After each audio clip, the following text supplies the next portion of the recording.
You're listening to the Addiction Medicine Podcast, the official podcast of the Governor's Institute. If this is your first time listening, thanks for joining us. The Addiction Medicine Podcast is designed for healthcare professionals and others interested in addiction medicine and will feature thoughtful conversations and insights from clinicians, patients, and families, policymakers, and other stakeholders. Remember to make us a favorite wherever you get your podcasts. You can also stay connected with us at governorsinstitute.org or follow any of our social media channels at @govinst.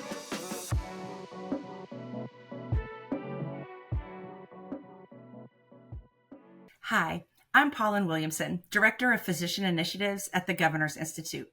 We ended part 1 of our conversation about sexually transmitted infections, talking about the role of the healthcare provider. We are continuing this discussion and will be addressing STI screening, prevention, and treatment with our experts. Dr. Shannon Dowler is joining us today, and she is a board-certified family physician living in the Appalachian Mountains of North Carolina with a national reach and expertise in public health policy, public payers, and health equity with a special interest in advancing sexual health, reducing sexually transmitted infections. And she's currently the deputy director in the Mecklenburg County STI Clinic and consulting with Health and Human Services on the National Syphilis and Congenital Syphilis Syndemic Federal Task Force. She's also the immediate past CMO for North Carolina Medicaid and assistant secretary for health access with North Carolina DHHS. Dr. Amy Marietta is board certified in family medicine and addiction medicine, and she's the medical director of Mayhec's Project Cara, which is a comprehensive perinatal substance use treatment program in Asheville, North Carolina. She's passionate about caring for pregnant and parenting people with substance use disorders, and she is working to bring these services to more people in rural communities. So thank you once again for joining us for part 2 of these podcasts. So let's jump right in and start off with screening. What are the best practices for screening for STIs? Dr. Dowler, you first.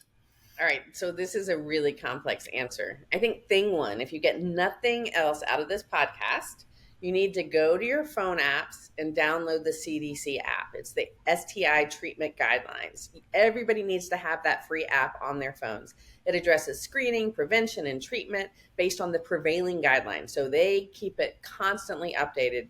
And it keeps you from having to pack all this information into your brain or trust a Google search, because no telling what's going to come up with that. It's really not uncommon for us to see people that come to us in the health department, or we get a disease report form and find out that they were treated inappropriately. They were treated on guidelines that were 5 years ago and not today's guidelines. And so we have to restart the whole process for them and their partners. So CDC free app, STI treatment guidelines.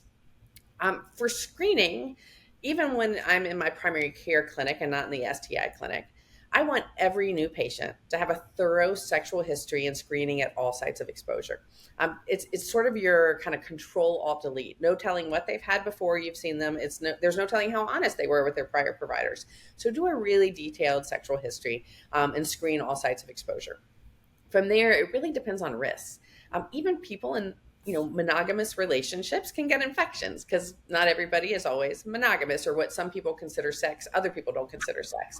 So annual screening and sexual history review is really important, because people do have one-off hookups. They might not identify as gay, but they have one random hookup partner. So you really do need to renew those questions periodically.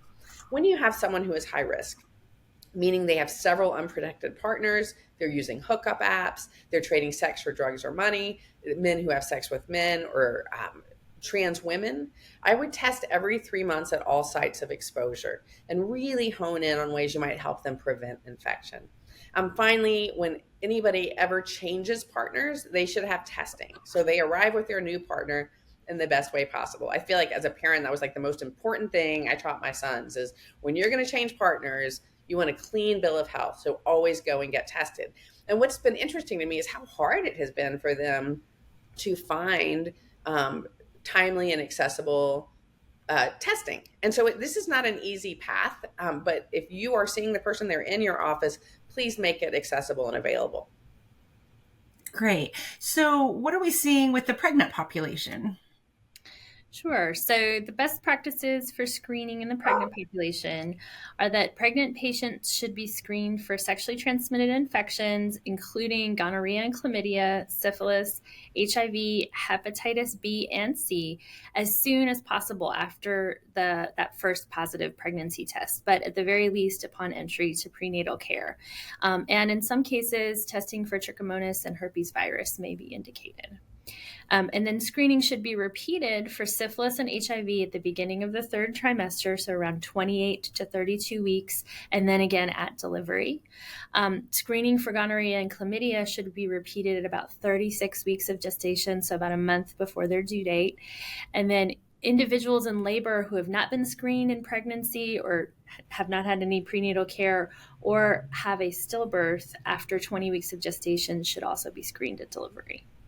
And can I jump in on that and say that one of the things at the task force, sort of at the federal level, we've been struggling with is that the guidelines are different everywhere. So if you look at the USPSTF and you look at the CDC and you look at ACOG or AAFP, the guidelines are really sort of risk-based screening guidelines for syphilis specifically. But in North Carolina, we have state statute. It is the law that you check at that first prenatal visit between 28 and 30 weeks and at delivery. And in fact, in North Carolina, state law says baby can't be discharged home until mom's syphilis test results are on the chart.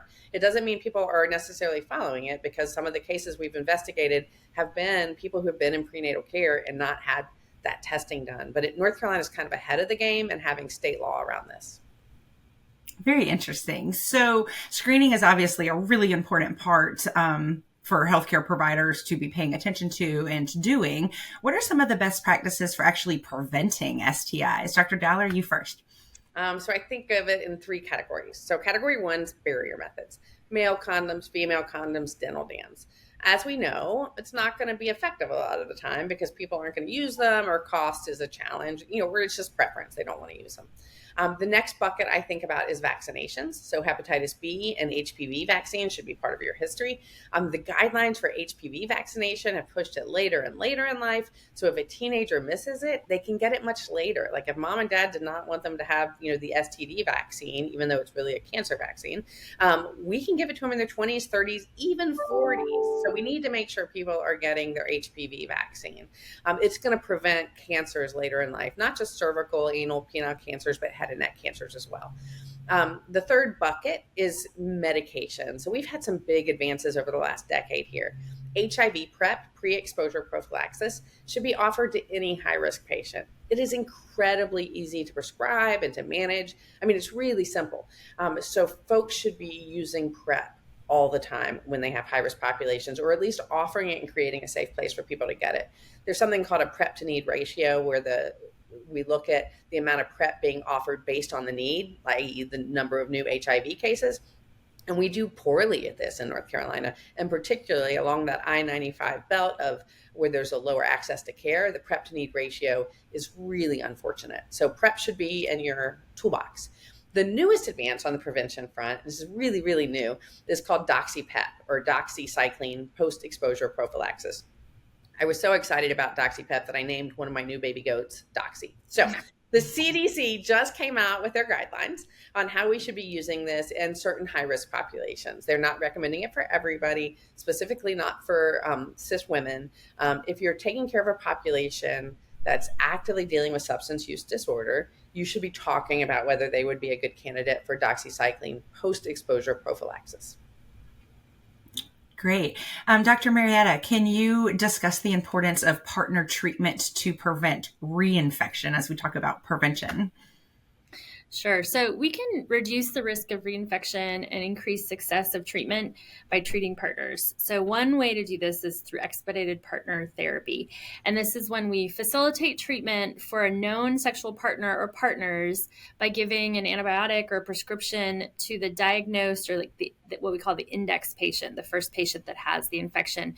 And so they can provide it to their partners, or we as providers can call in a prescription directly for the partner. And those partners who are going to be treated should also be provided with information on the importance of treatment, the symptoms of complications to watch for, and potential adverse effects of therapy. So it sounds like the use of medications and, of course, preventing partner reinfections. This is harm reduction.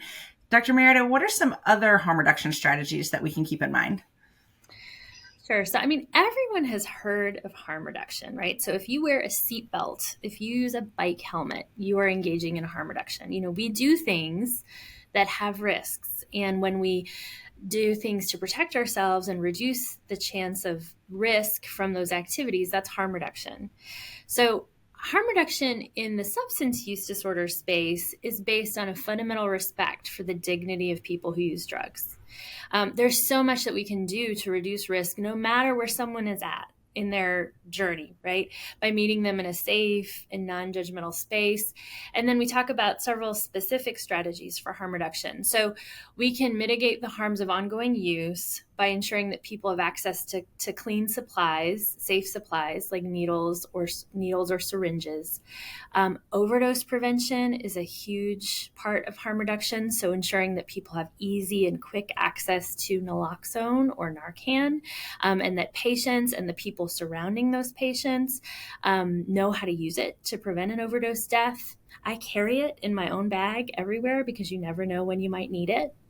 And I would encourage you to do so as someone who just lives and walks in the world. We also encourage people to never use alone, to go slow when starting, especially with like a new supply, and to use the Never Alone hotline if they're considering using by themselves. The Never Use Alone hotline is a great opportunity for someone to connect with someone who can actually sit with them on the phone while they're using, and then gets the information so that they can call EMS in case the person becomes unresponsive while they're using. It saved lives. So supplies that might make use less dangerous, like fentanyl or xylazine testing strips, can be really helpful in harm reduction. And then just meeting people where they're at and ensuring that when they are ready, when they finally say, I think I need to do something different, or, I had a friend die last week, I need to talk about getting into treatment. Make sure it's easily available. What I always say, I hope that I get to go on treating my patients' sexually transmitted infections because it means they're alive. And as long as you are breathing, there is hope. So as long as we can keep you alive, we have an opportunity to keep walking towards, what is next for you. So that's, for me, what harm reduction is all about. Absolutely. So again, in the spirit of harm reduction, Dr. Dowler, talk to us about barrier methods. So barrier methods are kind of boring. People don't like them. But I will say condoms are free at just about any health department you walk into. You can purchase them for, on average, 50 cents per condom.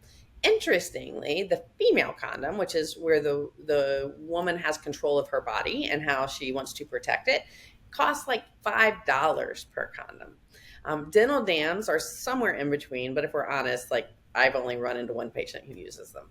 So I think the one thing that could be really helpful in the universe is if we could have healthcare providers all make barrier methods accessible. And maybe it's just condoms that you want to have, but make them accessible for your patients. Don't make them ask for them. That's embarrassing for them. Have them available in every exam room. If they take a bunch and they give them to their friends, great. Winner. So one thing I will say, I just learned about yesterday, I'm so excited. One of the things I had tried to do when I was at Medicaid and failed to do was to get condoms covered. But as of September 1st, North Carolina Medicaid is going to be covering condoms and spermicide, which is fantastic that it's going to be a covered benefit, 50 years late, but whatever. So they're going to be covering that. But we in our exam rooms should always have condoms available to people. It does not cost much money. People do not hoard them. And get the good ones. Don't get the cheap ones. Get the fun ones that have interesting patterns and designs on the packaging, because people are more likely to grab them and use them. So as much fun as barrier methods are, the logical next step in our conversation is to talk about treatment. To do this, let's talk about some of the important issues in the treatment of STIs. Dr. Dowler, are you able to share recent guideline changes and talk about issues with medication access? Yeah, so I'll start with sort of a hot topic, which has been in the setting of the syphilis syndemic, the shortage of bicillin we're experiencing. So the drug of choice for treating syphilis and the only drug for pregnant persons is long-acting benzathine penicillin. The only producer of that in the United States is Pfizer, and under the trade name Bicillin. There was a shortage of that. And so we had to shift guidelines to say, okay, you can use doxycycline in non-pregnant persons while we get supplies up. Meanwhile, we got an import of lenticillin, which is very low cost. We got an import of extensiline, which costs the same as Bicillin. And now Pfizer's got their production up, so we're good. So we don't have that shortage anymore. The challenge is it's really an expensive medicine. And so if you don't have access to 340B pricing, if you're in a regular practice, stocking that medication, it's $400 or $500 per injection for you to stock that in your office. So you have to put out a lot of money just in case someone comes in with syphilis. So you can send people to the health department and get it at no cost. Of course, then you're adding complications to things. The newest, the lenticillin that's in temporary import, is $15 per dose. You need actually 2, so it costs $30 as opposed to $400 or $500 for a practice. So we are seeing more options becoming available. Most treatments for STIs broadly have a generic form, and so they're pretty affordable. You can also go to your health department and get those medications at no cost. The exception from a cost standpoint of STIs is the treatment of Mycoplasma genitalium. That's pretty expensive, even if you have 340B discounted pricing. And HIV PrEP, pre-exposure prophylaxis, can be expensive, but payers all cover it, and there's a federal program that covers the uninsured. So, and the drug companies themselves have lots of benefits, so cost of that drug shouldn't be a barrier. From a guideline standpoint, historically, the CDC used to update their guidelines every 3 to 5 years. And I know that I used to get really antsy when 5 years had happened and they hadn't updated the guidelines. I'd be calling the CDC and sending them messages online.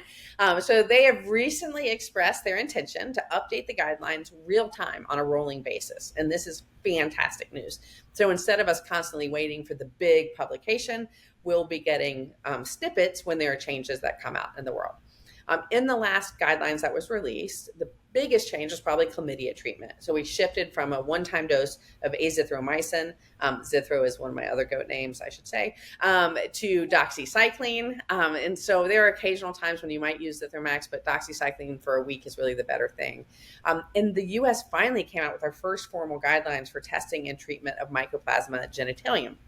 And that is for people with persistent or recurrent urethritis or cervicitis. And we see that a lot in clinic. I used to call these people sort of the worried penis, because they come in with like symptoms over and over again, and their test would be negative, and we'd be like, oh my gosh, they're just worried. Well, it turns out they might have MGen. So we now have some guidelines for that. Treatment is with 2 weeks of 2 different antibiotics. Moxifloxacin, which is also the name of a goat, I should say, is one of them. That is probably one of the biggest changes that came out in those guidelines. More and more STIs are identified. Like, it is hard to keep up. I've got this running list, and I use it as sort of a way to break the energy when I'm starting a presentation. I try to see if people can name all the sexually transmitted infections, and I have yet to find an audience who can do it. So using that CDC app to help you stay up to date is really helpful, because there's just so many of them, and the guidelines are constantly changing. So, Dr. Marietta, can you tell us about what medication access for the pregnant population and potential medication allergies that you might want to consider?